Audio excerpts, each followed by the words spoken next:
আজ পাকিস্তান যেভাবে তাদের অস্ত্রগুলো তাক করেছে, আমার মনে হয় ভারত ইনশাল্লাহ সামনে স্বাধীন হবে। এই জন্যে ভারতবাসী যারা আছেন আপনাদেরকে আহ্বান জানাচ্ছি, এই ছোট্ট জায়গা থেকে এই মাতাল লোকটাকে আপনারা থামান। এই নরেন্দ্র মোদী একটা মাতাল, এই গরুর মদ খাওয়া লোক। এই শয়তানরা যদি আপনারা না থামান না, শেষে দেখবেন মুসলিম বিশ্বের 57টা দেশ এক হয়ে গেলে মানচিত্র থেকে পৃথিবী থেকে হারিয়ে যাবে। আর সেইটাই এখন কিন্তু সামনে আসতেছে। আমরা চাই এই লোকটা যেন থামে এবং পৃথিবীর মানুষেরা যেন একটু শান্তিতে থাকে, যেহেতু মানুষের সম্মান নিয়ে সিনেমিনে খেলছেন। আজকেও কতগুলো 3টা দেখলাম মাদ্রাসা তারা বন্ধ করে তালা লাগিয়ে দিচ্ছে। নবীজির হাদিস পড়ছিলাম আজকে আসার সময়, এদিকে তাকান। বিশ্বনবী জানিয়েছেন, মানে দাওয়া মা লাইসা লাহু ফালাইসা মিন্না ওয়ালিয়াতাবাওয়া মাকআদাহু মিনান নার, রাহু মুসলিম। আমি আলেমদেরকে বলছি, এদিকে তাকান। বিশ্বনবী জানিয়েছেন, এই পৃথিবীতে যেই জিনিস তোমার না, ওইটা যদি জোর করে নিজের দখলে নিয়ে নাও, সে যেভাবেই হোক, চুরি করে হোক, ডাকাতি করে হোক, চাঁদাবাজি করে হোক, ছিনতাই করে হোক, ফাঁকি দিয়ে হোক, যে কোনো কায়দায় যদি ওটা নিজের দখলে রেখে দাও, যেই দিন এটা দখল করে নিজের আয়ত্তে নিয়ে নেবে, ফালাইসা মিন্না, ওই দিন থেকে তুমি আমার উম্মতের ভেতর থেকে আর নেই, বের হয়ে গেলে। বলেন তো, এরকম মানুষ পৃথিবীতে এখন আছে না নেই? ভারতে আমাদের পূর্বপুরুষ যারা, তারা এই যে ওয়াকফ করেছিল জমি জায়গা, মসজিদ, মাদ্রাসা, খানকা, ঈদগাহ, গোরস্থান, এটার জন্যে। অথচ এই পৃথিবীর অবৈধ মানুষ যারা এখন উগ্রপন্থী হিন্দুরা, সব হিন্দু না, উগ্রপন্থী যারা, এই মোদির মরিদ যারা, এই নিকৃষ্ট মানুষ পৃথিবীতে 6 জন এখন আছে, তার ভেতরে মোদি 2 নাম্বার। আপনি ইন্টারনেটে সার্চ দেন, 6 জনের নাম পাবেন তামাম দুনিয়ায় যারা জীবিত আছে। সবচাইতে ঘৃণিত মানুষ 6 জন, তার ভেতরে 1 নম্বরে নেতানিয়াহু। এটা অবৈধ প্রেসিডেন্ট, কারণ দেশটাও অবৈধ, প্রেসিডেন্টও অবৈধ। 2 নম্বরে নাম এসেছে নরেন্দ্র মোদী। 3 নম্বরে নাম এসেছে যেটা পালিয়েছে ওইটা, আমি নাম নিলাম না। ওর নাম নিলে আমার মনে হয় যে আমার রিমান্ডের কথা মনে হয়, এই জন্য নাম নিতে চাই না। আবার বদদুয়া চলে আসবে, মুসাফির অবস্থায় আছি, শেষে স্বামীর বাড়ি আছে, শেষে আবার পাঠিয়ে দেবে বাবার বাড়ি, আর এক ঝামেলায় পড়ব। ঝামেলা আছে, ঘাড়ে আছে, ওই ঘাড়ে থাক। এরকম 6 জনের নাম পেলাম, আমি তো বানাইনি এগুলো, এগুলো মাইক্রোসফট রিপোর্ট বানিয়েছে খ্রিস্টানরা, যে তামাম দুনিয়ায় 6 জন মানুষ এখন জীবিত মানুষদের ভেতরে ঘৃণিত, নিকৃষ্ট। শুধু আমরা না, তামাম দুনিয়া তাদের ঘৃণা করে। এই জন্য দেখেছেন না, তামাম দুনিয়া কেউ নিতে তাকে রাজি না। নিরাপদ একটা জায়গা পেয়েছে, স্বামীর বাড়ি বলে চালিয়ে দিয়েছে। না, এটা মিথ্যা কথা। যতই আপনি চালিয়ে দেন যে আমাদের স্বামী স্ত্রীর সম্পর্ক, এটা তো সম্ভব না। কারণ দাদা তো ফুল হাতা আর আমরা হাফ হাতা। আমরা হাফ হাতা না? হ্যাঁ, দাদার এখন এই বয়সে যদি মুসলমানি দেওয়া লাগে, আপনি হাসাম পাবেন কোথায়? এরকম বুড়ো হাসাম লাগবে। আর বুড়ো মানুষের হাতে ছড়ি দিয়ে আপনি মুসলমানি দেবেন, দেখা যাচ্ছে আগা কাটতেছে, গোড়া কেটে ফেলিস। দাদা জীবনের মতো মুসলমানের স্বাদ মিটে যাবে। ও যে মুসলমান হবে না, এই জন্যই তো এত অত্যাচার করছে। কারণ মানুষ যখন সীমা ছাড়িয়ে যায়, তখন তার কপালে আল্লাহ হেদায়েত বলে আর কিছু রাখে না। ইন্নামা নুমলি লাহুম লিয়াজদাদু ইসমা ওয়া লাহুম আযাবুম মুহিন। সূরা আলে ইমরানের ভেতরে আছে, 4 নম্বর পারা, 12 নম্বর পৃষ্ঠা, 9 নম্বর লাইনে আছে। আল্লাহ তাআলা বলেন, কোন মানুষ যখন পাপ করতে করতে সীমা লঙ্ঘন করে আর সীমা থাকে না, তখন তার জন্য অপমানজনক শাস্তি আমি রেডি করি। আজ পাকিস্তান যেভাবে তাদের অস্ত্রগুলো তাক করেছে, আমার মনে হয় ভারত ইনশাল্লাহ সামনে স্বাধীন হবে। এই জন্যে ভারতবাসী যারা আছেন আপনাদেরকে আহ্বান জানাচ্ছি, এই ছোট্ট জায়গা থেকে এই মাতাল লোকটাকে আপনারা থামান। এই নরেন্দ্র মোদী একটা মাতাল, এই গরুর মদ খাওয়া লোক। এই শয়তানরা যদি আপনারা না থামান না, শেষে দেখবেন মুসলিম বিশ্বের 57টা দেশ এক হয়ে গেলে মানচিত্র থেকে পৃথিবী থেকে হারিয়ে যাবে। আর সেইটাই এখন কিন্তু সামনে আসতেছে। আমরা চাই এই লোকটা যেন থামে এবং পৃথিবীর মানুষেরা যেন একটু শান্তিতে থাকে। যেহেতু মানুষের সম্মান নিয়ে সিনেমিনে খেলছেন, মুসলমানদের ওয়াকফ করার সম্পদগুলো এখন অবৈধ আইন বানিয়ে সেগুলো আপনারা নিজেদের দখলে নিয়ে নিচ্ছেন। ও জিনিস কি আপনাদের? ওগুলো আমাদের বাপ দাদা মুসলিমদের। এই কথা বলেন না কেন? আল্লাহর নবীর কথা কি শুনলাম, যে জিনিস আপনার না ওটা যদি দখল করে নিজের আয়ত্তে নিয়ে নেন, ওই দিন থেকে আপনি নবীর উম্মত না। যেহেতু ওরা উম্মত দাবি করে না, এগুলো ওদের জন্য না। কিন্তু আমাদের বাংলাদেশে এটা আমার মনে হয় মেলে। আগস্টের 5 তারিখের পরে আমরা অনেকের চরিত্র দেখতে পেলাম, যে জিনিস যার না জোর জবরদস্তি করে দখল করে নিজের আয়ত্তে নিয়ে নিয়েছে। এই জেলায় মনে হয় এখনো হয়নি। হ্যাঁ হয়েছে, আমিও জানি। আগস্টের 5 তারিখের পর থেকে অনেকে বিসমিল্লাহ ছাড়াই শুরু করিস, যে বাবা শাহজালাল সব হালাল। না, এখানে একটা পয়েন্ট আছে হাদিসের টিকাতে, এটা বলা দরকার। কিছু মানুষ কিন্তু ভুল বুঝবে। যেই জিনিস আপনারই ছিল কিন্তু কেউ দখল করে নিয়েছিল, ওইটা যদি আপনি ফেরত পান বা নিজের আয়ত্তে নিয়ে নেন, তাহলে আপনি এই হাদিসের যে শাস্তি, এর আওতা মুক্ত থাকবেন। আমি কথা বোঝাতে পারিনি। যে জিনিস আপনার ছিল, দখল হয়ে গিয়েছিল অন্যের, এখন আপনি ওইটা আবার ফেরত পেয়েছেন, নিজের আয়ত্তে এখন আপনার আছে, তাহলে এই হাদিসের প্রথম শাস্তি কি? যে ফালাইসা মিন্না, আপনি নবীর উম্মত নেই, এই শাস্তি আপনার জন্য না। যেমন বাংলাদেশে ইসলামী ব্যাংক যাদের ছিল তারা ফেরত পেয়েছে। এখন যদি কেউ উল্টাপাল্টা ফতোয়া দেন যে না ওরা ছিনতাই করেছে, কেন ছিনতাই করতে যাবে ব্যাংক এদের, এরা ফেরত পেয়েছে, কি কথা বলছে না কেন? ব্যাংকে আপনার বাবার, আর যারা এতদিন এই যে ছিনতাই করে নিয়েছিল তাদের বাবার, এদের বাবা, এরা মাথার ঘাম পায়ে ফেলে কষ্ট করে ব্যাংকটা বানিয়েছে। এতদিন আপনারা ছিনতাই করে নিয়েছিলেন, এরা এখন ফেরত পেয়েছে। তাহলে হারানো জিনিস ফেরত পাওয়া গেলে ওইটার জন্য আপনি এই হাদিসের শাস্তির বাইরে আপনি নবীর উম্মত থাকবেন না, না এটা না। কিন্তু যারা অন্যের জিনিস নিজের দখলে রেখেছেন, ওটা ফেরত দেন ভাই। নাই তো আপনি যেহেতু নবীর উম্মত নেই, হয় আপনি ইহুদি হবেন, নাই খ্রিস্টান হবেন, নাই মুশরিক হবেন, নাই বৌদ্ধ হবেন। কথা বলছেন না কেন?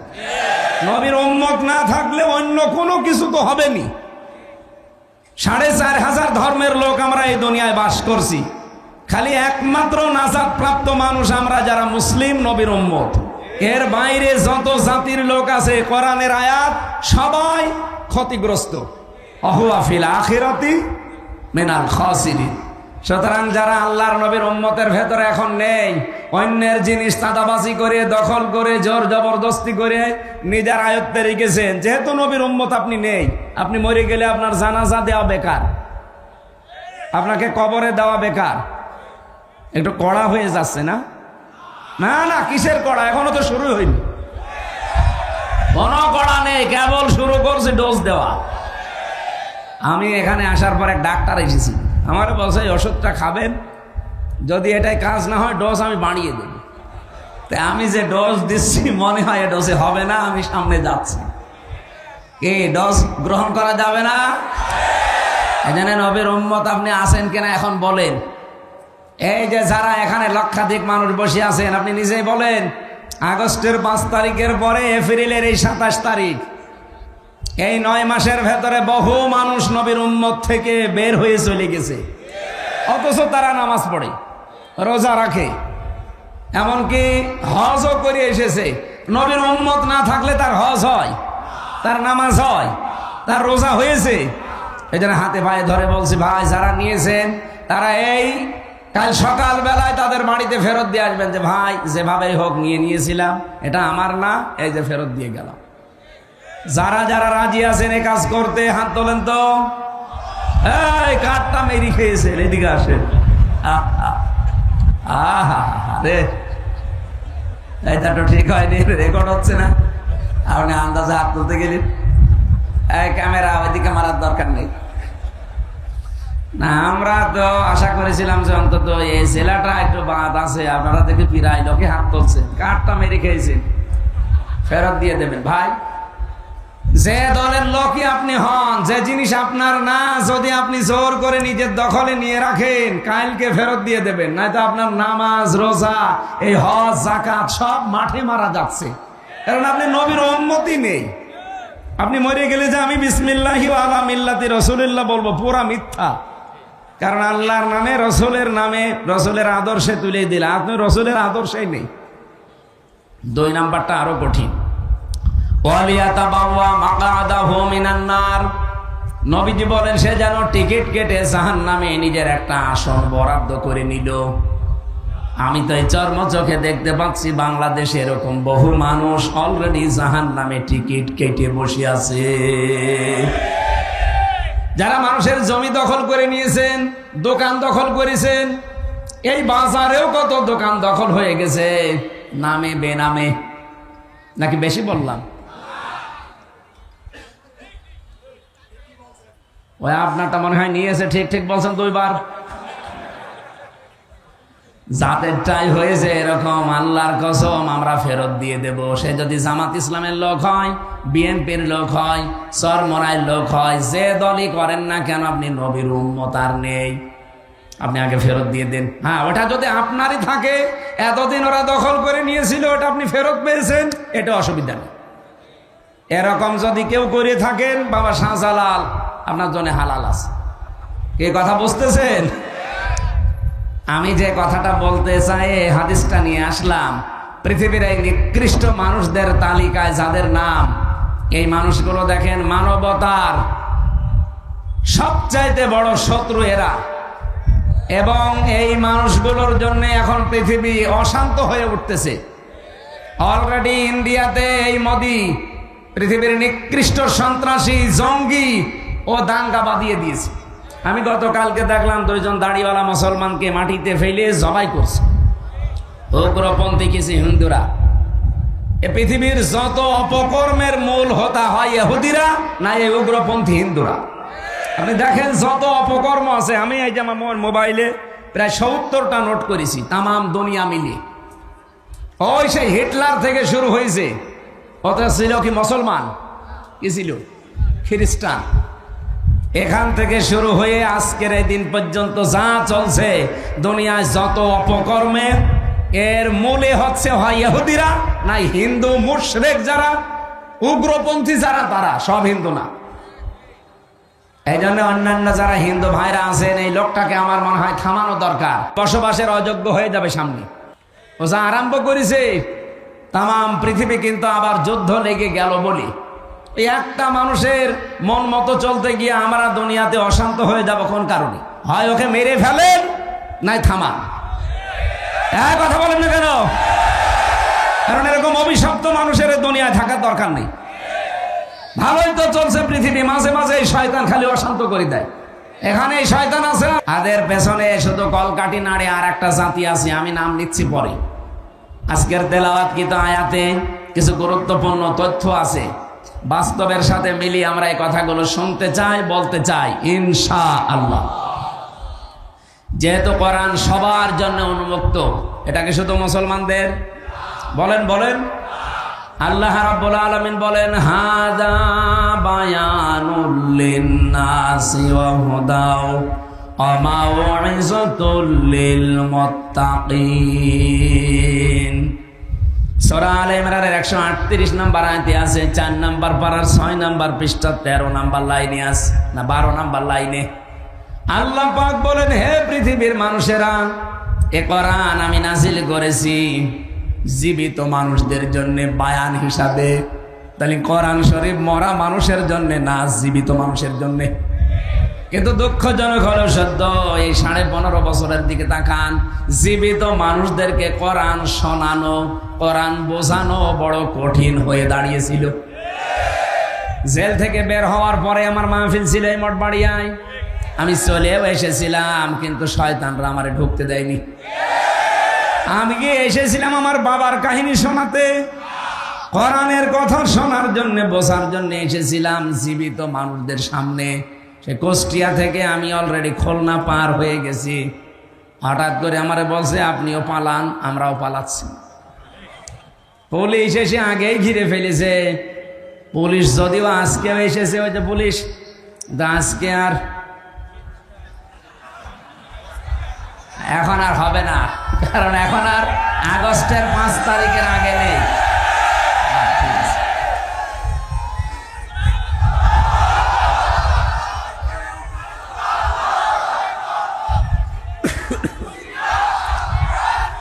ঠিক আছে ভাই, এ দেশ আর আগস্টের 5 তারিখের আগে আছে। এখন এপ্রিলের 27 তারিখ। ওপেন ঘোষণা দিচ্ছি, বাংলাদেশের 56,000 বর্গ মাইলের 1 ইঞ্চি জায়গায় কোরআনের ওপেন কথা বলতে যদি কেউ বাধা দেয়, সেদিন সাতক্ষীরা একজন বাধা দিয়েছে, আমার সামনে কোনো শয়তান পড়ে না। যদি কোনো জায়গায় পায় না, একেবারে জায়গায় কবর দিয়ে দেবো, তাও বিসমিল্লাহি ওয়া আলা মিল্লাতি রাসূলিল্লাহ ছাড়া কোনো ছাড় নেই আর। কারণ ওর জন্য বিসমিল্লাহ পড়েও লাভ নেই, আলা মিল্লাতি রাসূলিল্লাহ পড়েও লাভ নেই। ওই এমনিও জাহান্নামে যাবে। কোরআন বিরোধী যারা, জাহান্নামী তারা। এ ফতোয়া কে দিয়েছে? সুতরাং কেউ বাধা দেওয়ার সাহস করবেন না। অন্য স্যারে দিয়েছেন, আমার সামনে এখনো পর্যন্ত পড়েনি, বিশেষ করে আগস্টের 5 তারিখের পর থেকে। এর আগে পড়েছিল কিছু শয়তান, আমি তখন কিছু বলি নাই। তো এখন যদি পড়েন, আমি একেবারে আল্লাহু আকবার বলে ওই ওদের সে পাঁঠা জবাই করে যেভাবে, ওরা তো আল্লাহু আকবার বলে না। আশা করছি এই দুঃসাহস কেউ দেখাবেন না। আপনি নিজের কপালে নিজে আগুন লাগাচ্ছেন, আরো মানুষের ভেতরে বিভ্রান্ত ছড়াচ্ছেন। সাতক্ষীরার যে এই চেয়ারম্যান নামে কলঙ্ক, এই কোলাঙ্গার এই লোকটা, কয়েকদিন আগেও প্রশাসনের লোক তাকে বাটপার বলে গালি দিয়েছে। অথচ কোরআনের মাহফিলে যে আলেমকে অপমান করে, আমি কেন যে ওই দিন থাকলাম না। আমার 1 তারিখে আছে সাতক্ষীরায়, দেখি ওই আল্লাহর ওলি পড়ে কিনা। যদি পড়ে, ওরে আমি লবণ ছাড়া চিনি ফেলব। শয়তান।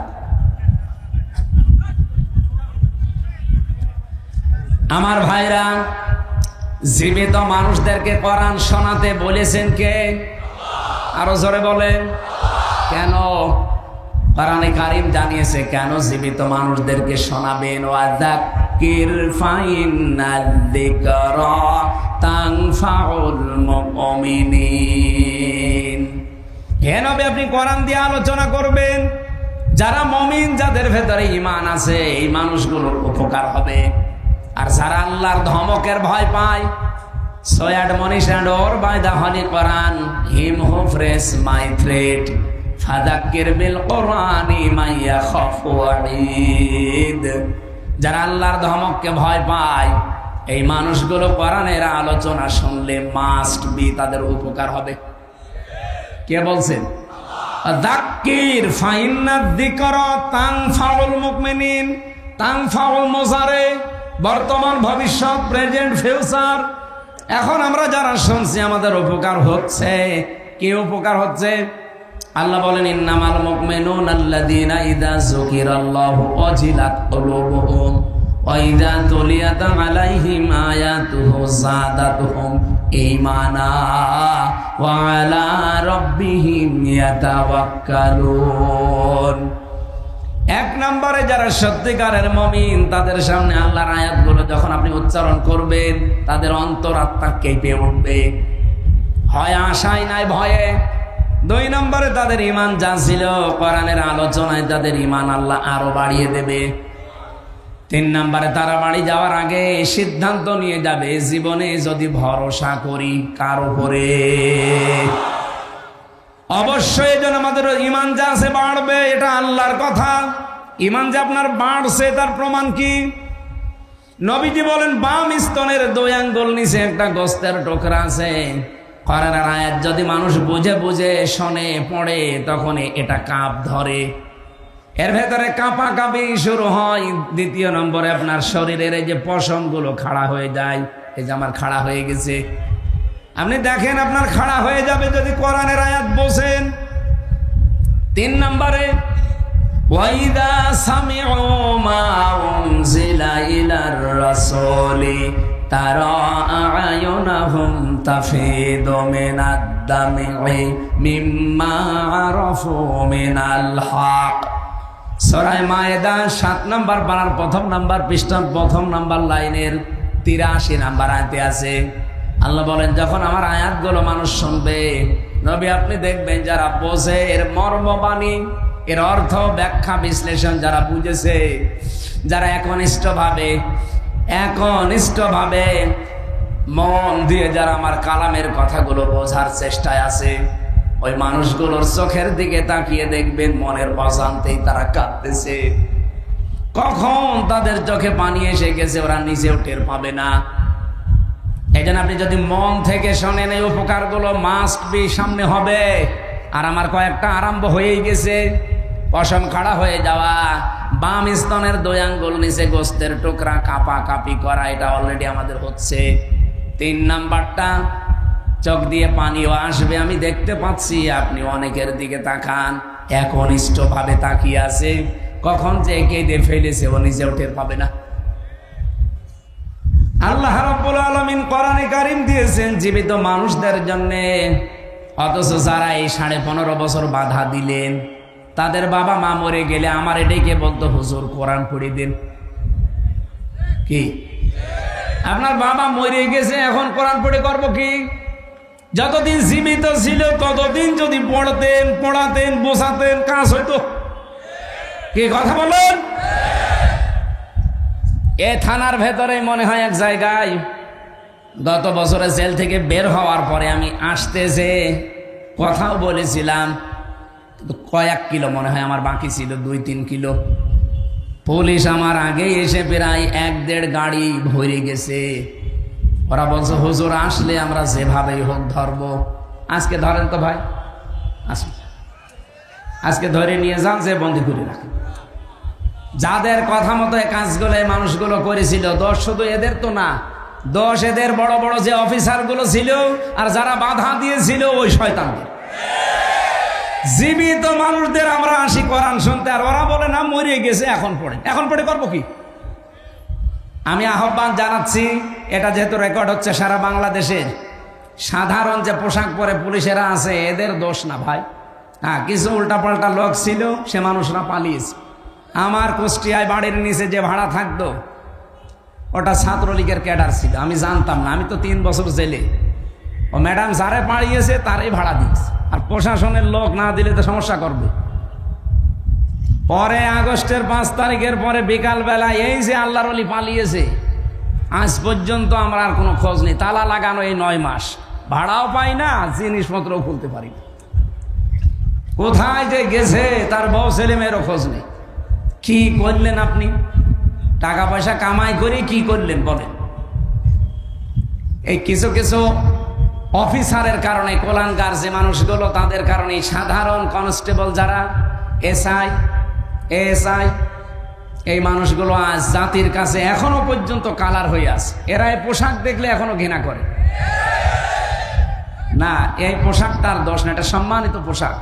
নবীজি 2টা শ্রেণীর মানুষকে বলেছে তারা জাহান্নামের সাথে তাদের চোখ কোনোদিন আগুনে জ্বলবে না। 1 নম্বরে যারা রাতের বেলা উঠে গনার কথা স্মরণ করে কান্নাকাটি করে, আর 2 নম্বরে এই প্রশাসনের লোকজন যারা রাতের বেলা আমাদের জানমাল ইজ্জত আবরু পাহারা দেওয়ার জন্য রাত জেগে থাকে। আমি এই মঠবাড়িয়া থেকে কুষ্টিয়া, এখান থেকে যাবার সময় অন্তত 10 জায়গায় ওরা রাতের বেলা পাহারা দিচ্ছে। অথচ যারা এই কাজ 15.5 বছরে করেছে, এই কঠিন অবস্থা, তারা কি পাহারা কোনোদিন দেয়? ওই ডিসি, এসপি, এএসপি, টিওনো এরা কোনোদিন ওসি পাহারা দেয়? তারা তো ঠিকই তার জায়গা মতো, কিন্তু এদেরকে কালার করে দিয়ে গেল। এই জন্য আমরা বারবার আহ্বান জানিয়েছি ডক্টর মোহাম্মদ ইউনূস সাহেবের কাছে, স্বরাষ্ট্রমন্ত্রীর উপদেষ্টার দায়িত্বে যিনি আছেন, বহুবার এ কথা বলা হচ্ছে যে ওদের বিভাগটা আলাদা করে দিন। প্রশাসন আগামী থেকে কারো কথা মতো চলবে না, ওরা চলবে ওদের আইজির কথা মতো। কে কথা বলে না কেন? কোন নেতা খেতা পাতি নেতা, এমপি, মন্ত্রী, উপজেলা চেয়ারম্যান না, কারো কথা শোনার দরকার নেই। ওরা শুনবে ওদের গতিতে, ওদের আইজির কথা মতো। দেশ ঠান্ডা হয়ে থাকবে। আমি মালয়েশিয়া এইটাই দেখে আসলাম, সিঙ্গাপুরে এইটা দেখে আসলাম, এই যে ছিলাম কিছুদিন আগে। এই সমস্ত দেশগুলোতে শান্তি বিরাজ করার পেছনে কারণ হচ্ছে এই প্রশাসনের এই নিরপেক্ষতা। কিন্তু এগুলো আজ সব দলীয়করণ করে ফেলেছিল। এই জন্য আমরা জাতির লোকেরা ছিলাম মিনি জাহান্নামে। আমরা আগামী থেকে আর জাহান্নামে থাকতে চাই না। এই জন্য দায়িত্বে যারা আছেন, আমি নিজের কথা বলছি না, এটা বহু মানুষের কাছে আমি শুনেছি, এমনকি প্রশাসনের বড় বড় মানুষকেও শুনছি, তারা বলছে এই কথা মানুষকে জানান, ওপরে যেন বলে যে আমাদের বিভাগ আলাদা করে দিন। আমরা কোনো নেতা খেতা পাতি এগুলোর কথা শুনি চলতে চাই না। আমরা চলবো আমাদের আইজির কথা মতো, আমাদের বিভাগ অনুযায়ী। দেখেন দেশে শান্তি হয় কিনা। মালয়েশিয়াতে যে শান্তি শুধু এই কারণে, এটা আমরা চাই কিনা বলেন তো? এই লক্ষ মানুষেরা একটু হাত তুলে জানান দেন তো সরকারের কাছে, এটা চাই কিনা? প্রশাসন থাকবে আলাদা, ওদের বিভাগে আলাদা। কথা বলেন না কেন? কোনো এমপি মন্ত্রী নেতা খেতা উপজেলা চেয়ারম্যান কারো কথা শোনা লাগবে না। আমরা এরকম একটা বাংলাদেশ সামনে দেখতে চাই না। ওরাই তখন দেখবেন আল্লাহর খাস ওলি হয়ে যাবে। প্রশাসনের জন্য মন থেকে মুসাফির অবস্থায় দোয়া করছি।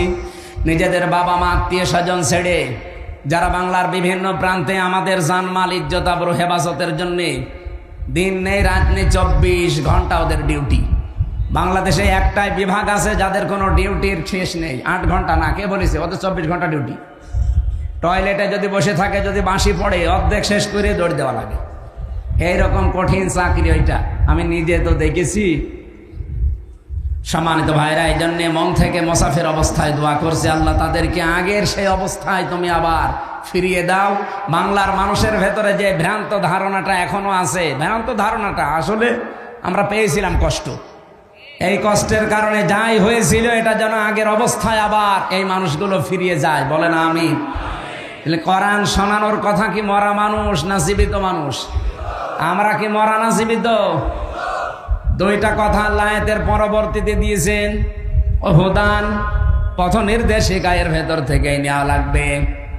কারণ হেদা হুদা শব্দের শাব্দিক অর্থ আমি 55টা পেয়েছি তাফসিরে। এদিকে তাকান, তাফসিরে ফি জিলালিল কোরআন দেখবেন, তাফসিরে বাইজাবি দেখবেন, এই হুদার আগে আলিফ লাম আছে। আল্লাহ পাক না, এই হুদার আগে ওয়াও আছে, ওয়া। বাইজাবি নাসিরউদ্দিন বাইজাবি রহমতুল্লাহ আলাইহি ব্যাখ্যা করতে গিয়ে তিনি টিকায় দিয়েছেন কেন আল্লাহ হুদান দিলেন, এরপরে মাউইজাতুন দিলেন। এই দুইটা গুরুত্বপূর্ণ শব্দ আল্লাহ এখানে প্রয়োগ করলেন, তৈরি করে লাগিয়ে দিয়েছেন। কেন জানেন? এই পৃথিবীতে একমাত্র হেদায়েতের কিতাব একটাই আছে, তার নাম কোরআন শরীফ। কোরআন বাদ দিয়ে পৃথিবীর কোন কিতাব আপনাকে হেদায়েত দেওয়ার ক্ষমতা রাখে? বলেন বলেন। সুতরাং পৃথিবীর কোন কিতাব পড়ে আপনি হেদায়েত পেতে পারেন না কোরআন ছাড়া। কোরআনের ব্যাখ্যা যদি হয় আপনি পড়েন, কোরআনের বিশ্লেষণ যদি করা থাকে পড়বেন। আপনার জীবনে পড়া যাই হবে, লেখাপড়া কোরআন কেন্দ্রিক হওয়া লাগবে। দুঃখজনক হলো সত্য যে সিলেবাস বানিয়ে উপহার দিয়েছিলে জাতিকে, কোরআনের কিছু ছিল? বলেন। কি রান্না শিখাতো? ডাল রান্না, আম রান্না, বেগুন রান্না করা, ডিম ভাজি। ওটা আমি শিখে করবো কি? আমার বউ নেই? শিক্ষা ব্যবস্থাকে পুরো ধ্বংস করে ফেলেছিল এরা। আল্লাহ যদি দয়া করে দেশটা দ্বিতীয়বার স্বাধীন করে না দিত, আল্লাহর কসমে জাতি অলরেডি জাহান্নামে প্রবেশ করেছিল। আপনি তো টের পাচ্ছেন না? ক্লাস 7 এর 8 এর বই পড়ানো যেত না? যারা পড়ায় জিজ্ঞাসা করে দেখেন। একটা মেয়েকে তার বাবা যদি ক্লাস 7 8 এর বই পড়াতে যায়, আমার আল্লাহর কসম মাস প্রিয় লজ্জায় মরে যাওয়ার কথা যদি বাবা হয়ে থাকে। কথা বলেন না কেন? শিক্ষকরা বাবার মতো না? তারা পড়াবে কি করে মেয়েকে? বলেন। এই জায়গায় পৌঁছিয়েছিল সমকামিতার নাম দিয়ে, শরীফ শরীফার নাম দিয়ে এমন জায়গায় জাতিকে নেওয়ার চেষ্টা চালাচ্ছিল ভারতের প্রেসক্রিপশন অনুযায়ী। আপনি ভাবতেও পারেননি। একটা লোক সকালে বলছে আমি শরীফ, বিকালে বলছে আমি শরীফা। এটা আজকেই ব্রাহ্মণবাড়িয়া এক জেলায় দেখছিলাম একটু আগে আসার সময়, যে 2 মেয়ে তারা বিয়ে করেছে। আরে ভাই, আপনারা নিজেরাই যদি বিয়ে করেন, তা আমরা কি ঘাস কাটছি? আমাদের কোনো কাজ নেই, আমরা কি করব?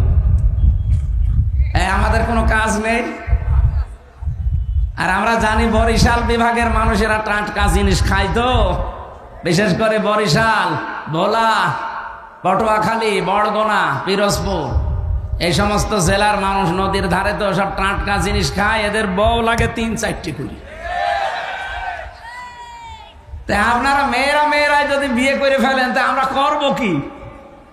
আমরা খুলনা বিভাগের মানুষেরা যাই হোক আছি, তা আপনারা তো আরো সমস্যায় পড়বেন বেশি। কথা বোঝেন? মুরব্বি তো বুঝেছে। এ পর্যন্ত থাকলেও আমি একটা কথা বলতাম না, কিন্তু সকালে আপনি শরীফ, বিকালে বলবেন আমি শরীফা লাগছে। আপনি কি বললে শরীফা হয়ে যাবেন? আপনি শরীফা পর্যন্ত বলেও যদি ঠিক থাকতেন তাও তো কিছু বলতাম না, কিন্তু বিকালে এসেই তো বলবেন যে আমি যেহেতু শরীফা, হাইকোর্ট আমারে রায় দিয়েছে আমি শরীফা, আমি এখন মহিলা হোস্টেলে সিট চাই। মহিলা হোস্টেলে সিট দিলে আপনি ঠিক থাকবেন? ওখানে আমার মেয়ে আছে, আমার বোন আছে, আমার ফুফু আছে, আমার খালা আছে। কথা বলেন না কেন? আপনি ওখানে যেয়ে দেখা যাচ্ছে কয়দিন পরে আমার মেয়ে, আমার বোন, আমার ফুফু সব যারো সন্তান পেটে নিয়ে ঘুরছে। জাতিকে যারো সন্তান উপহার দেওয়ার জন্য এই শরীফ শরীফা চালাতে চেয়েছিল, আল্লাহ বাঁচিয়ে দিয়েছে। নাইতে আপনার মেয়ের অবস্থা, আপনার বোনের অবস্থা ঠিক এইটাই হইতো। কথা বলেন না কেন? ও যতই দাবি করুক আমি শরীফ থেকে শরীফা, মাল তো ঠিক আগেরটাই আছে।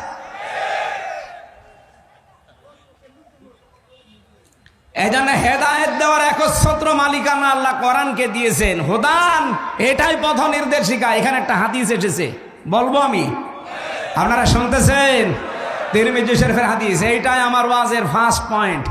ভালো করে শুনবেন, যদি মেনে নিতে পারেন কপাল খুলে যাবে এক্ষুনি, আর যদি মানতে না পারেন ওই যা ছিলেন তাই। মানিত্তাবাল হুদা বিগাইরিল কোরআন আদাল্লাহুল্লাহ, তিরমিজি শরীফের হাদিস। নবীজি বলেন যেখানে কোরআন নেই, যেহেতু হেদায়েত দেওয়ার মালিক আল্লাহ, আল্লাহ কাকে দিয়েছে? কোরআনকে। বলেন বলেন, আরো জোরে বলুন। পৃথিবীর কোন পীরের হাতে হেদায়েত আছে? না, নেই।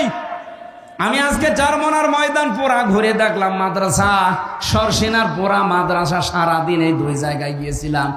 এনএস মাদ্রাসা, যেটা কামিল মাদ্রাসা যে ঝালুকাঠি, ওখানে গিয়েছিলাম কয়েকদিন আগে। পুরা মাদ্রাসাগুলো ঘুরে ঘুরে আমি দেখেছি, এই দরবারগুলোতে শিরিক পেলাম না। আপনারা যাবেন। কিছু মত পার্থক্য আমাদের সাথে আছে, ওটা আমি মেনে নিয়েছি। এখন জাতীয় স্বার্থে বাংলাদেশের মানুষের এটা মেনে নেওয়া লাগবে। তাদের যে খেদমতগুলো, এটা আমাদের এখন স্বীকার করা দরকার জাতির। আপনাদের এই বরিশাল বিভাগে বিশেষ করে এলাকাগুলোতে কোরআনের প্রসার, মানুষকে আল্লাহর দিকে ডাকার জন্যে সৈয়দ ইসহাক রহমতুল্লাহ আলাইহে, এই যে মহেবুল্লাহ, শাহ মহেবুল্লাহ আহমেদ রহমতুল্লাহ আলাইহে, এই মানুষগুলোর যে কাজ কারবার, তারা যে মাদ্রাসাগুলো প্রতিষ্ঠা করে যে দিনের আলো ছড়িয়েছে, আমার মনে হয় এই মানুষগুলোর কীর্তিময় কাজগুলো জাতির সামনে অন্তত তুলে ধরা দরকার। আমি অনেকক্ষণ ছিলাম, এক এক জায়গায় প্রায় 2 ঘন্টা 2.5 ঘন্টা সময় কাটিয়েছি। বহু কিছু আজকে আমি এতদিন উল্টাপাল্টা ধারণা অনেকের প্রতি ছিল। মনে করতাম শুধু চট্টগ্রামের বায়তুল শরফের মরহুম মাওলানা আব্দুল জব্বার রহমতুল্লাহ আলাই, এইটা বাদ দিয়ে বাংলাদেশে আর মনে হয় সেরকম কিছু নেই। সব জায়গায় যা শুনতাম যে শিরিক বেদাত ভরপুর। হ্যাঁ আছে, শিরিক বেদাতও আছে, যেমন আটরশি শিরিক বেদাত আছে, মাঝ ভান্ডারি শিরিক বেদাত আছে, সুরেশ্বরী। আপনি যান প্রকাশ্য শিরিক পাবেন। দেওয়ানবাগি, রাজারবাগি, কুতুববাগি, এগুলো 100 ভাগের 99 ভাগ শিরিক চলে। এরা দেখবেন আল্লাহ বাদ দিয়ে অন্যের নামে জিকির করে। আমার তাহেরি ভাই এ জিকির করছে কার নামে? ইয়া আলী বাবা, শাহ আলী বাবা, কেবলা বাবা, দয়াল বাবা, আগলা বাবা, পাগলা বাবা, ন্যাংটা বাবা দোয়া চলছে। আমি নিজে তার মুখে শুনেছি ইয়া আলী বাবা, শাহ আলী বাবা, ফতে বাবা। বলেন আল্লাহ বাদে কারো নামে জিকির জায়েজ আছে? হ্যাঁ, যদি চট্টগ্রামের বায়তুল শরফে, চারমোনার ময়দানে, সরসিনার ময়দানে যদি আল্লাহ বাদে অন্য কারোর নামে জিকির হয়, আপনারা ওখানে যাবেন না। এই কথা বলেন না কেন? না, আল্লাহ বাদে অন্যের নামে জিকির করা হারাম। সূরা আরাফ 9 নম্বর পারা 13 নম্বর পৃষ্ঠা 4 নম্বর লাইনের 181 নম্বর আয়াতে আছে, না 180 নম্বর আয়াত।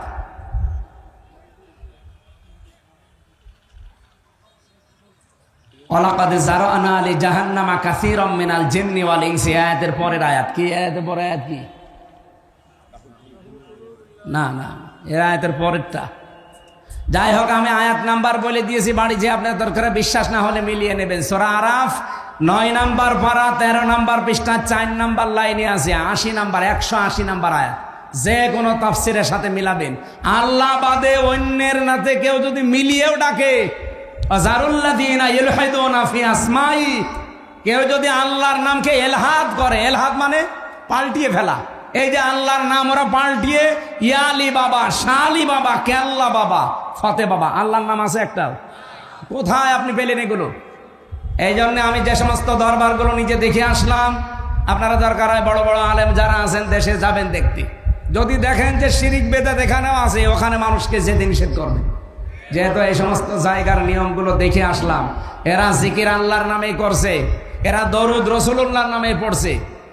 কিন্তু কিছু মানুষ যেখানে শিরিক আর বেদাত প্রকাশ্যে, যেখানে আল্লাহর নামই পুরা পাল্টিয়ে ফেলিস, এমনকি আল্লাহর নামই বাদ দিয়ে দিয়েছে, এই জায়গায় গেলে আপনার ঈমান থাকবে না যাবে?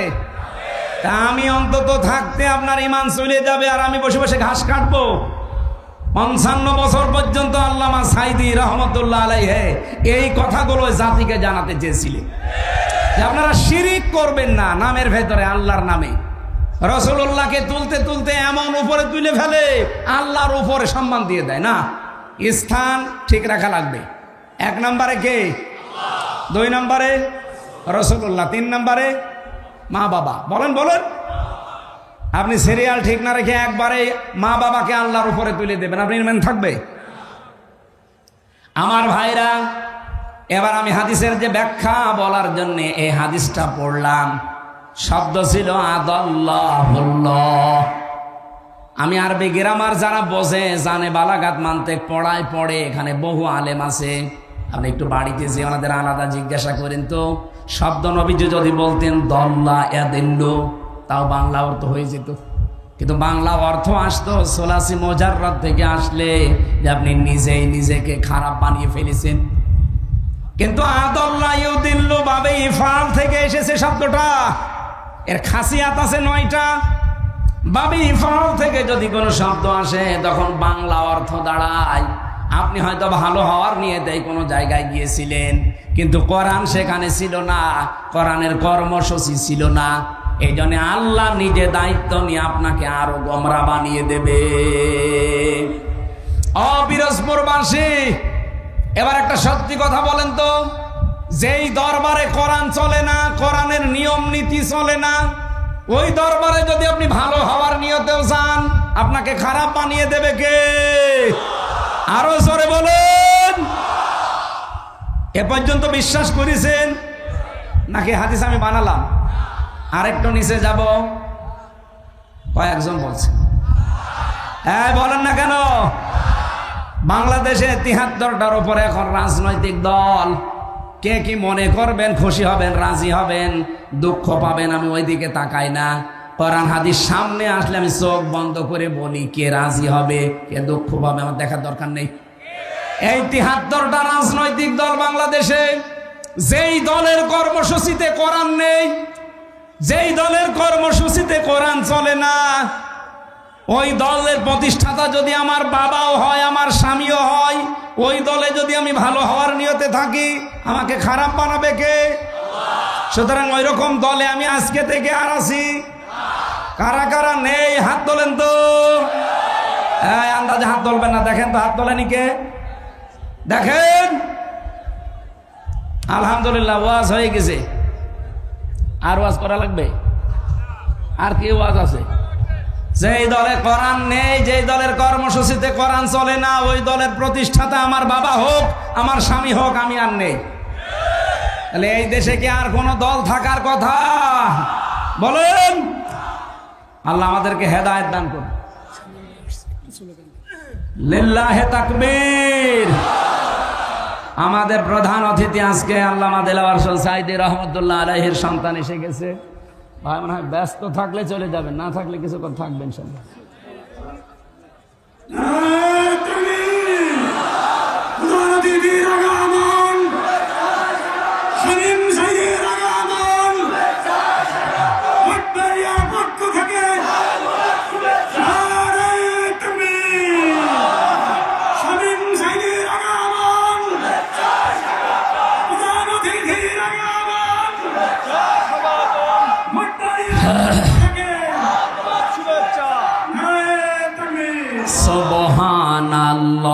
আলহামদুলিল্লাহ লা ইলাহা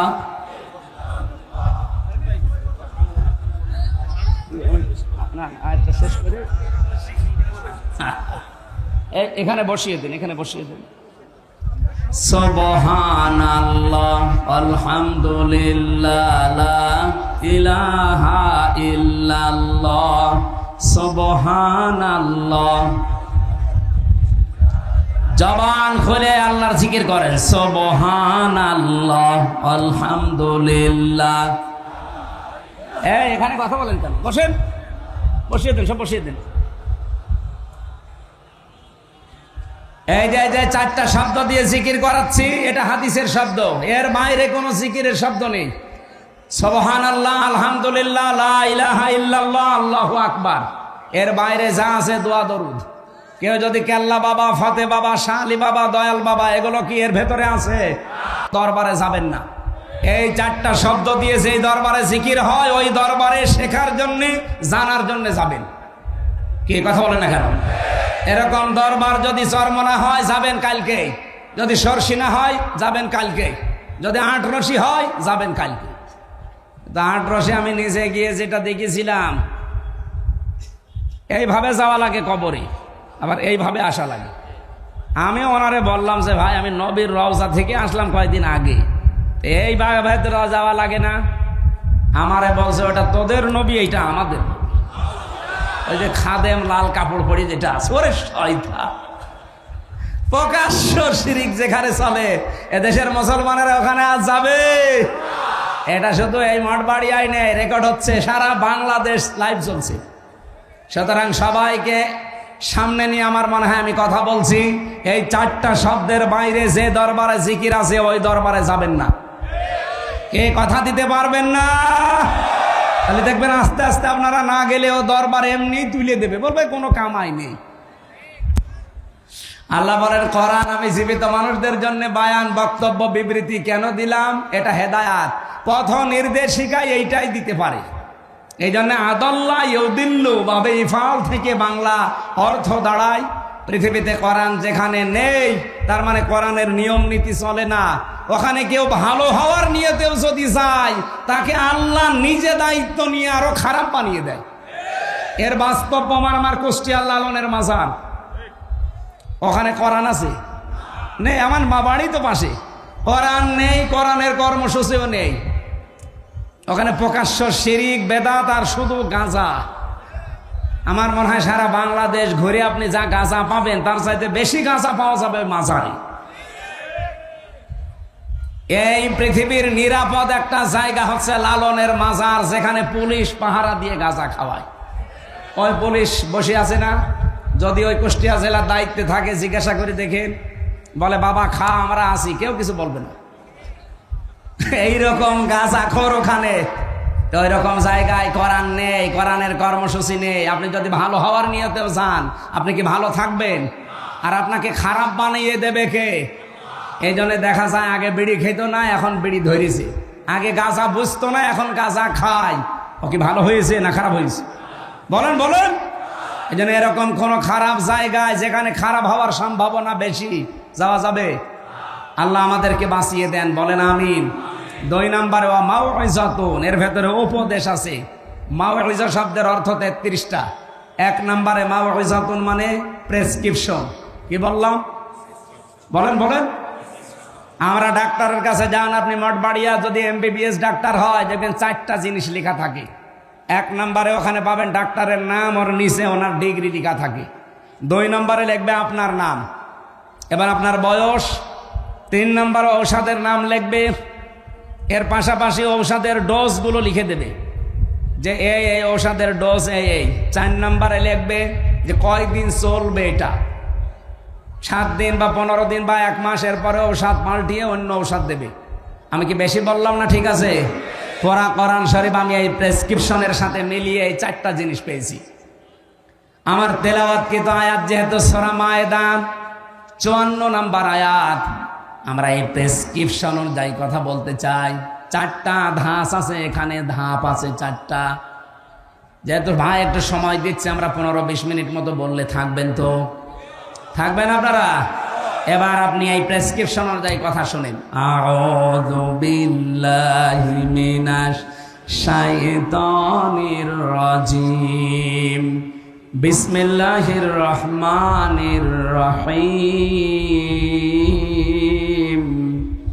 ইয়া আইয়ুহাল্লাযীনা আমানু মাইয়ারতাদ্দা মিনকুম আন দীনিহি ফাসাউফা ইয়াতিল্লাহু বিকওমিন ইউহিব্বুহুম ওয়া ইউহিব্বুনাহু আযিল্লাহ ইলা আখির আয়াত। সূরা মায়েদা। কোন সূরা? এদিকে তাকান ভাই, কষ্ট হয়ে যাচ্ছে। সূরা মায়েদা 120টা আয়াত আছে, 16টা রুকু আছে। মদিনায় নাজিল হয়েছে। মাত্র এক আয়াতের 4 ভাগের 1 ভাগ আমরা পড়লাম। আয়াত নাম্বার 54। কত? মায়েদা মানে দস্তরখানা। মায়েদা মানে কি? খাবারের প্লেট, দস্তরখানা। এই পৃথিবীকে আল্লাহ দস্তরখানা বানিয়ে আমাদের সামনে পেশ করেছেন, আমাদেরকে আহ্বান জানিয়েছেন যে দস্তরখানা তামাম দুনিয়া এটা খাবারের প্লেট। এই আয়াতে এই সূরার নামকরণ দিয়ে আমি তাফসিরে ইবনে কাসিরের ভেতরে পড়েছি, পৃথিবীর মানুষকে আল্লাহ অভয় দিয়েছেন যে খাবারের চিন্তা তোমার করার দরকার নেই, তোমার চিন্তা ইবাদত নিয়ে। খাবারের চিন্তা কার? আমা মিন দাব্বাতিন ফিল আরদি ইল্লা আলাল্লাহি রিজকুহা। জমিনে এমন কোন বিচরণশীল জীব নেই যার রিস্কের দায়িত্ব আল্লাহ নিজের হাতে তুলে নেয়নি। এখানে রিজিক নিয়ে কোনো ভয় নেই, কোনো চিন্তা নেই। আপনি না খেয়ে মরে যাবেন না, যা লেখা আছে এটা আপনার কাছে আসবেই। তা আপনার চিন্তা করা দরকার যেটা নিয়ে আপনি পার হবেন, তার নাম কি? ইবাদত। বলেন বলেন। এই ইবাদতের ভেতরে সর্বোত্তম ইবাদত যেটা, সেই ইবাদতের প্রথম শব্দটা আল্লাহ আয়াতে দিয়েছেন, ইয়া আইয়ুহাল্লাযীনা আমানু, ওহে যারা ঈমানের দাবি করো, মাইয়ারতাদ্দা মিনকুম, তোমাদের ভেতরে যদি কেউ ফিরে যায়। এটা ইরতেদাদ বাবে ইফতিআল থেকে, এর বাংলা অর্থ দাঁড়ায় যারা হক থেকে বাতিলের দিকে মুখ ফিরিয়ে চলে যায়। এই আয়াতটা বাংলাদেশে কত বাস্তবসম্মত আমার মনে হয় 1500 বছর আগে না, এই আজকে এই আয়াতটা নতুন করে আরেকবার নাজিল হয়েছে। আল্লাহ বোঝাতে চেয়েছেন পৃথিবীর ইমানদারেরা, বাংলার ইমানদারেরা, শোনো, তোমাদের ভেতরে কেউ যদি আল্লাহর দিন থেকে মুখ ফিরিয়ে চলে যায়, হক থেকে বাতিলের দিকে মুখ ফিরিয়ে চলে যায়, তোমরা কি মনে করো আমি আল্লাহ দুর্বল হয়ে যাব, আমার আল্লাহর ক্ষমতা একটু কমে যাবে? না। ফাসাউফা ইয়াতিল্লাহ। এই এদিকে তাকান, এই ছেলে ওঠাও, ঠিক কলেজ সমস্যা, এখন গুরুত্বপূর্ণ কয়েকটা পয়েন্ট আছে। হ্যাঁ মুরব্বী, আরেকটু বসতে পারবেন না? যান যান। এই এত মানুষ একসাথে প্রসাব করতে যাচ্ছে, কি জামাতবদ্ধ প্রসাব চলছে? যান একটু তাড়াতাড়ি যান। ওনাদের বের করে দেন তো তাড়াতাড়ি। আমার ভাইরা, আমার যে কথা ছিল প্রথমে, আমরা যদি আজ এই আয়াতটা বাংলাদেশের সাথে মিলায়, আগস্টের 5 তারিখের পর থেকে আমি অন্তত মিলাতে পেরেছি। বহু মানুষ নামে বেনামে আল্লাহর দিন থেকে বিভিন্ন সোতা নাতা সামনে নিয়ে এসে ফিরে চলে যাচ্ছে। আজ এই দেশে একামতের দিন যারা আছে তাদের অনেকে দোষ দিয়ে চলে যাচ্ছে আল্লাহর দিন থেকে ফিরে। বলছে এদেশে জামাত ইসলামের কারণে আমরা আর এদেশের ইসলামে নেই, ইসলামী দলে নেই, আমরা চলে যাচ্ছি অন্যদিকে। আরে ভাই, জামাত ইসলাম থেকে আপনাকে ইসলাম পালন করতে বলছে কে? আপনি তো ইসলাম পালন করবেন আল্লাহর দিন দেখে। এই কথা বলেন না কেন? এই দেশে দিনের কোনো বিধান চালু করতে পারেন না, আর কিছু হলেই তখন দিনের বিধান অনুযায়ী বিচার চান। আপনি চলবেন, চলাফেরা করবেন বাংলার ময়দানে, বাংলার ময়দানে চলাফেরা করতে যে আপনার স্টাইল হবে আমেরিকার মতো, ব্রিটেনের মতো, আর ধর্ষিতা হলে তখন আপনি বিচার চাবেন আফগানিস্তানের মতো। এটা পাগলামি না? আপনি চলছেন বাংলার এই জমিনে বাংলাদেশের মতো, চলাফেরা আপনার আমেরিকার স্টাইলে। ধর্ষিতা হলে তখন আপনি বিচার চাবেন সৌদি আরব অথবা আফগানিস্তানের স্টাইলে। এ পাগলামি করা বাদ দেন। আগে আফগানিস্তানের মতো সৌদি আরবের মতো কোরআনের এই নিয়ম নীতিগুলো এখানে কায়েম করেন, এরপরে দেখেন যে না করে আপনি টিকে থাকতে পারেন কিনা। আসিয়াকে ধর্ষণ করার পরে যেভাবে আওয়াজ উঠেছিল, আওয়াজ তোলার দরকার ছিল না। যদি প্রমাণ হয়ে যেত ওই দিনই তাকে বাইতুল মোকাররমের সামনে সঙ্গে সার করা লাগতো। আমার নিজের জীবনে আমি জেলখানায় যাওয়ার আগে 20 সালে একবার ফতোয়া দিয়েছিলাম। আমার কুষ্টিয়ায় গ্রামের বাড়িতে হালসা জেনা করেছিল, তার স্বামী থাকে বাইরের দেশে। এই মহিলা পাশের বাড়ির একজনের সাথে জেনা করে ধরা পড়েছে একেবারে সরাসরি। গ্রামের লোকজন বলছে হুজুর ফতোয়া দেন, যেহেতু প্রমাণ আছে, সব 4টা সাক্ষী আছে, প্রমাণ দিলাম কি 4 জন দেখেছেন? বলছে হ্যাঁ, আমরা একেবারে সব হাতে নাতে ধরেছি, যেভাবে আপনি কোরআন হাদিসের কথা বলেন ওইভাবেই পেয়েছি। আমি বললাম কোরআনে সূরা নূরের নির্দেশ হচ্ছে তাদেরকে মাটির ভেতরে বুক পর্যন্ত গেড়ে দিয়ে, পাথর দিয়ে, ইট দিয়ে মেরে সঙ্গে সার করে বিদায় করে দেন। এখন গ্রামবাসীকে যদি বলতাম এটা করেন, তাহলে ওরা যদি আমার কথা অনুযায়ী রায়টা এভাবে কার্যকর করতো, ও সঙ্গে স্যার ওই মহিলা হওয়ার আগে আমি হয়ে যেতাম। ও মহিলা সঙ্গে স্যার হয়তো সকালে যদি 10টায় হয়তো আমি সকাল 7টায় হয়ে যেতাম। ওই পুলিশ আমার ধরে নিয়ে যেত। যা হুজুর, এ দেশে ফতোয়া দেবেন দেন, এ দেশে কোরআনের আইন চলে, দিনের বিধান এই দেশে চলে। আপনি ফতোয়া দিয়েছেন, এ পর্যন্ত থাকতো, কার্যকর করতে গেলেন কেন? ওই মহিলাকে পরে আগে আপনার সঙ্গে সার করিনি। এটা করতো কিনা বলেন? যদি বিশ্বাস না হয় যে পুলিশের জিজ্ঞাসা করেন, ওইটাই করতো, কারণ এই দেশে তো নেই। কিন্তু এই দেশে যদি আফগানিস্তানের মতো কোরআনের এই আইনটা জারি থাকতো আর সাক্ষ্য প্রমাণে যদি ধরা পড়ে যেত, বলেন তো আমার এই রায় দেওয়ার সঙ্গে সঙ্গে কার্যকর হলে আমি সঙ্গে সার হতাম। গ্রামের লোক কিছু মানুষ না বুঝে এখনো আমার উপরে রাগ করে যে আপনি খালি ফতোয়াই দিয়ে গেলেন, কিছু করতে পারলেন না। করবো কি করে? আমার পেছনে কোনো ব্যাকআপ আছে, কোনো শক্তি আছে, কোনো পাওয়ার আছে। ওই পাওয়ারটাই হাতে নেওয়ার জন্যই তো আমরা চেষ্টায় আছি যে জেনা করে আসিয়ার ধর্ষিতা যদি আর না বাঁচে, সারা বাংলাদেশে আর কেউ আসিয়ার মতো মেয়েদের দিকে চোখ তুলে তাকাবে না।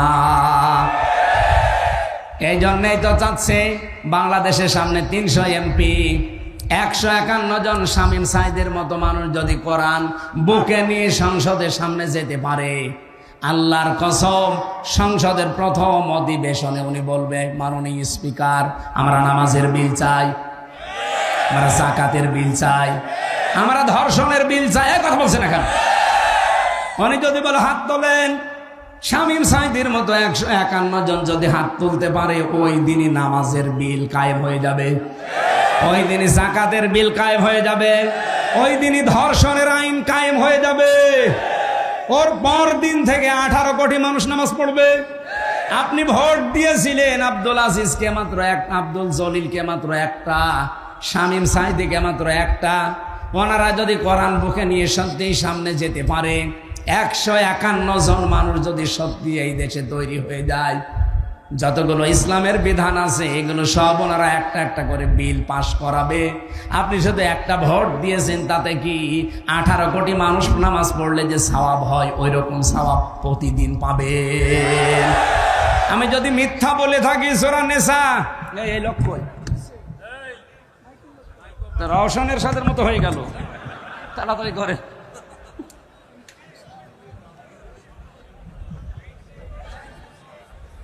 ওখানে কিছু দিয়ে ভালো করে বেঁধে রাখেন, টেপ মারি দেন। রওশনের সাথে তো একটু শক্ত ছিল, এ সাথে যে একেবারেই সে রোস্তম আলী ফরাজি সাহেবের মতো পড়ে গেল না। আপনাদের এমপিও তো অনেক দুর্বল ছিল, একেবারেই দুর্বল।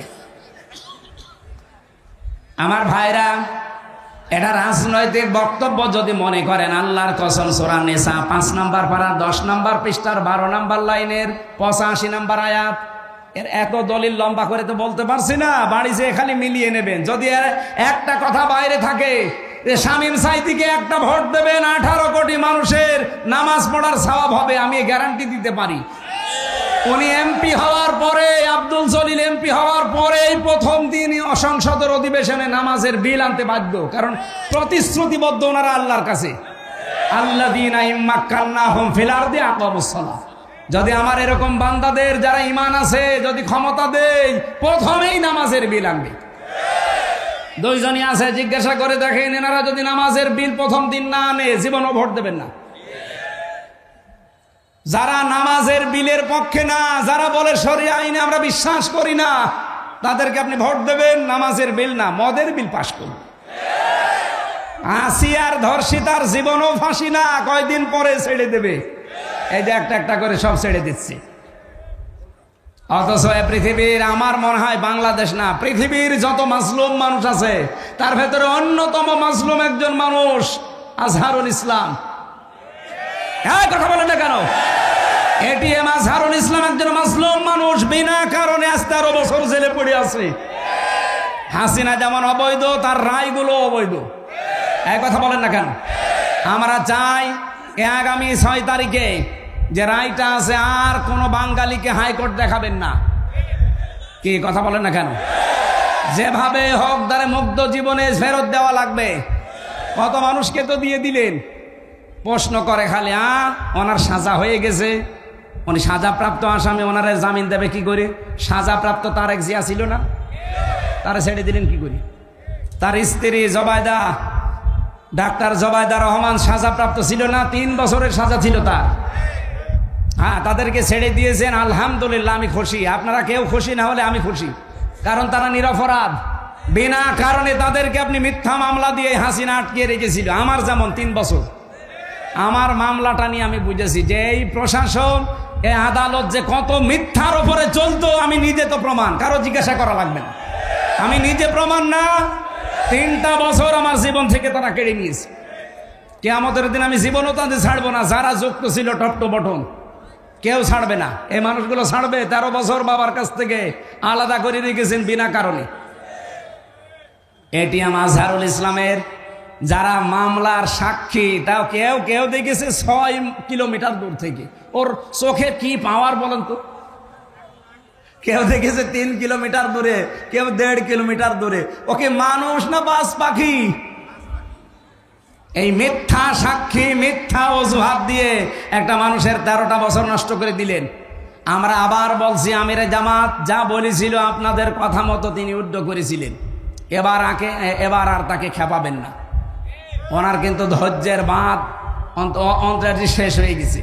নাই তো একটা মানুষ কোনোদিন এই কথা বলতে পারে যে আমার দলবল সব নিয়ে আমি স্বেচ্ছায় কারাবরণ করব?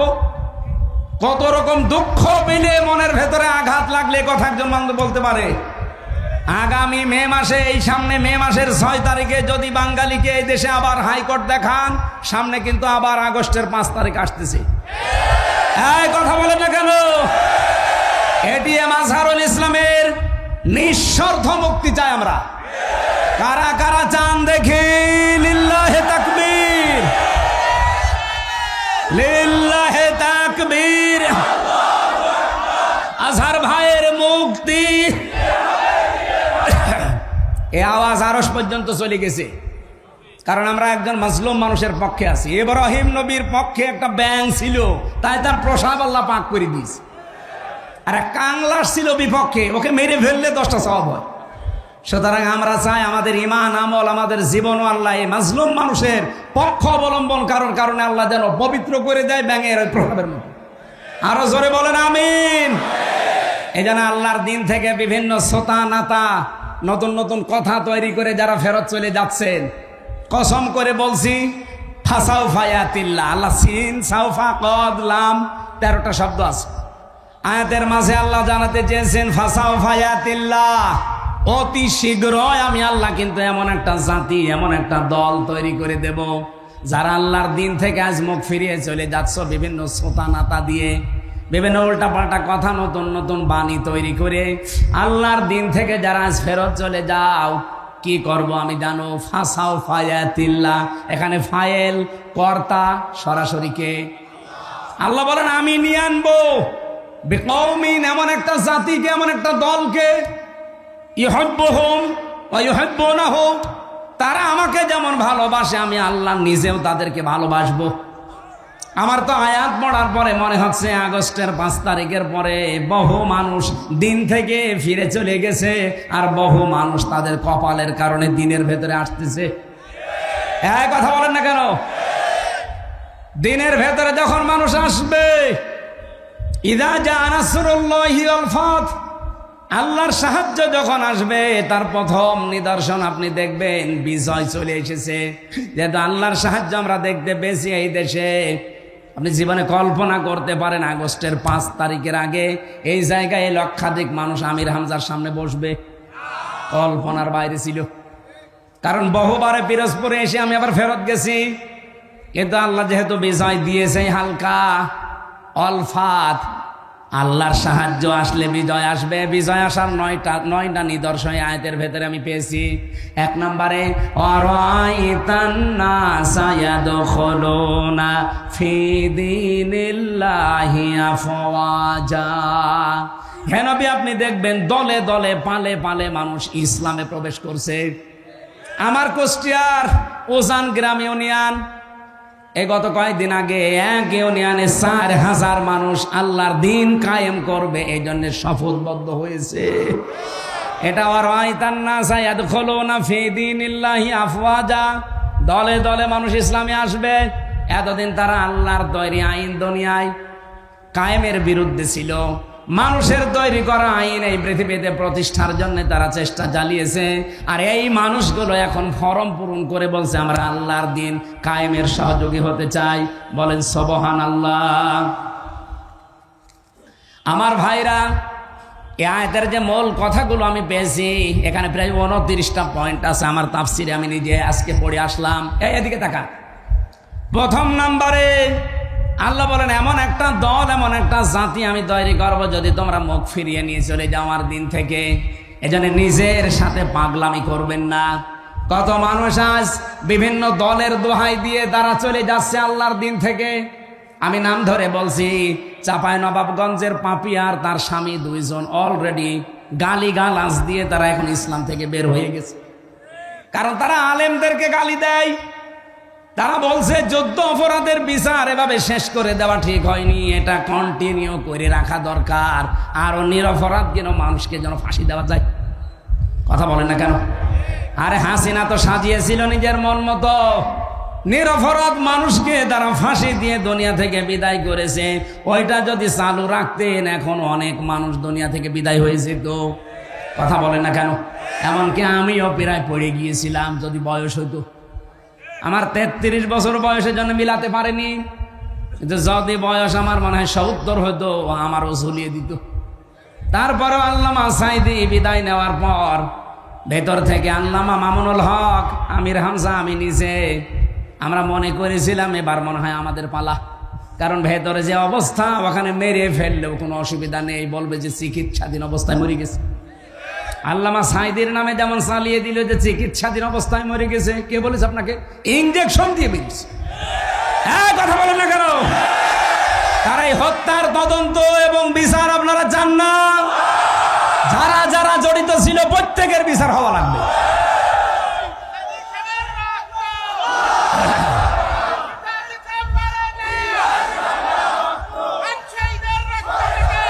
আমার ভাইরা, ঠিক আছে, আমার যে 29টা পয়েন্ট ছিল সবগুলো যদি বলতে আজকে নাও পারি, আমি সব লিখে এনেছিলাম। আমি গুরুত্বপূর্ণটা বলছি। আল্লাহ বলে মানুষ যখন দিন থেকে বিভিন্ন সোতানাতা দিয়ে ফেরত চলে যাবে। আজ আপনি কার দোহাই দিয়ে ফেরত চলে যাচ্ছেন? বলেন জামাত ইসলাম ভালো না, চরমনায় ভালো না, এই হেফাজত ইসলাম ভালো না। কি ভালো কোনটা? এই ভালো কোনটা দিয়ে আপনি চলে যাচ্ছেন আল্লাহর দিন থেকে? যদি কোনোটা ভালো না লাগে, নিজে দিনের মন মতো করে আপনি চলেন আর নিজে একটা তৈরি করেন। তাও মানুষের তৈরি করা আইন প্রতিষ্ঠায় নিজেকে জড়াবেন না। মানুষের তৈরি করা আইন প্রতিষ্ঠায় জড়ালে আপনি কাফের। বলেন সূরা আলে ইমরান 4 নম্বর পারা 9 নম্বর পৃষ্ঠা 3 নম্বর লাইনের 154 নম্বর আয়াতের মাঝের অংশে আছে। আয়াতটা লিখে বাড়িতে যে মিলান। আল্লাহর তৈরি আইন বাদ দিয়ে মানুষের তৈরি আইন যারা দুনিয়ায় প্রতিষ্ঠা করার জন্য দল করে, আন্দোলন করে, ভোট করে, মিছিল মিটিং করে, এই মানুষগুলোকে কোনো অধিকার আল্লাহ দেয়নি। এই জন্য আল্লাহ নতুন করে তখন একটা দল তৈরি করবেন যারা আল্লাহকে ভালোবাসবে এবং আল্লাহ তাদেরকে ভালোবাসবে। সেই দলে যেন আল্লাহ আমাদেরকে শামিল করে। বলেন বলেন বলেন। খুব গুরুত্বপূর্ণ পয়েন্ট এটা। আজ যারা ফিরে যাচ্ছেন আল্লাহর দিন থেকে, আল্লাহর কোনো অসুবিধা নেই, আল্লাহ অতি শীঘ্র একটা দল তৈরি করে দেবে। আর আমার মনে হয় বাংলাদেশে সেরকম একটা দল আল্লাহ তৈরি করে দিয়েছে। যারা আল্লাহকে ভালোবাসে জীবন দিয়ে, তারাও আল্লাহকে ভালোবাসে। এবং এই মানুষগুলোর কয়েকটা গুণ আল্লাহ দিয়েছেন। কি গুণ? আজিল্লাতিন আলাল মুমিনিন আইজ্জাতিন আলাল কাফিরিন। তারা মুমিনদের উপরে হবে দয়ার্ধ। আপনি বাস্তবে বাংলাদেশে মিলান, আল্লাহর কসম, যারা আল্লাহ মনোনীত করলেন যাদেরকে দিন কায়েমের জন্য, দেখেন তাদের ভেতর ভালোবাসা। এই শামীম ভাইয়ের সাথে আমার রক্তের সম্পর্ক আছে, আত্মীয়তার সম্পর্ক আছে। কোথায় পিরোজপুর বাড়ি, কোথায় আমার বাড়ি কুষ্টিয়া, অথচ আমার নিজের আপন ভাইয়ের চাইতে ওনারে ভালোবাসি শুধু দিনের কারণে। এই কথা বলেন না কেন? চট্টগ্রামের শাহজাহান চৌধুরী, ওনারে ভালোবাসি আমি শুধু দিনের কারণে। তাছাড়া জীবনে ওনার সাথে আমার রক্তেরও সম্পর্ক না, কোনো কিছু আত্মীয় না। বাংলাদেশ সহ বিশ্বে যারা একামতে দিনের কর্মী, দেখবেন এদের ভেতর আল্লাহ এটা তৈরি করে দেয়। আজিল্লাতিন আলাল মুমিনিন, তারা মুমিনদের উপরে হবে রহম দিল। এমন করোনা, আমার নিজের সত্যি কথা বলছি, নিজের ভাইয়ের প্রতি এত মহব্বত জাগে না। একামতে দিনের কর্মী, তার বাড়ি যদি সেই কক্সবাজার হয়, এত মহব্বত তৈরি করে দিয়েছে কে? কিন্তু আইজ্জাতিন আলাল কাফিরিন, কাফেরদের প্রতি তারা হবে কঠোর। আর এই মন মানসিকতা আল্লাহ আমাদের দিয়েছে। কাফেরদের কোনো অনুষ্ঠানের প্রতি আমরা কঠোর না। এই দেশ সহ বিশ্বে কাফেরদের যত রকমের এই যে নারী কমিশন যেটা তৈরি করেছে আল্লাহর কোরআনের বিরুদ্ধে, সর্বপ্রথম এই দেশের আলেম ওলামা যারা একামতে দিনের কর্মী যারা, তারা এর বিরুদ্ধে। এই জন্য কাফেরদের প্রতি যারা কঠোর, এ গুণ আল্লাহ তাদের তৈরি করে দেবে। আপনি নিজেকেই দেখবেন পাল্টিয়ে ফেলবেন। ইউজাহিদুনা ফি সাবিলিল্লাহ ওয়ালা ইয়াখাফুনা লাউমাতা লাইম। তারা আল্লাহর দিনের পথে চলতে গিয়ে কারো তিরস্কারের ভয় করবে না। যালিকা ফাদলুল্লাহ, আল্লাহ বলেন যারে তারে আমি এই কাজে লাগাই না, এটা আল্লাহর অনুগ্রহ। এটা কি? সুতরাং একামতে দিন কায়েমের জন্য যারা এই লাইনে আছেন, নিজেকে ছোট ভাববেন না, মনে করবেন আল্লাহ দয়া করে আপনাকে এই রাস্তায় তুলে নিয়ে এসেছে। যালিকা ফাদলুল্লাহ ইউতিহি মাইয়াশা, আল্লাহ যাকে চায় তাকে রাস্তায় নিয়ে আসে। আল্লাহু ওয়াসিউন আলিম, আল্লাহ প্রশস্ত এবং জ্ঞানী।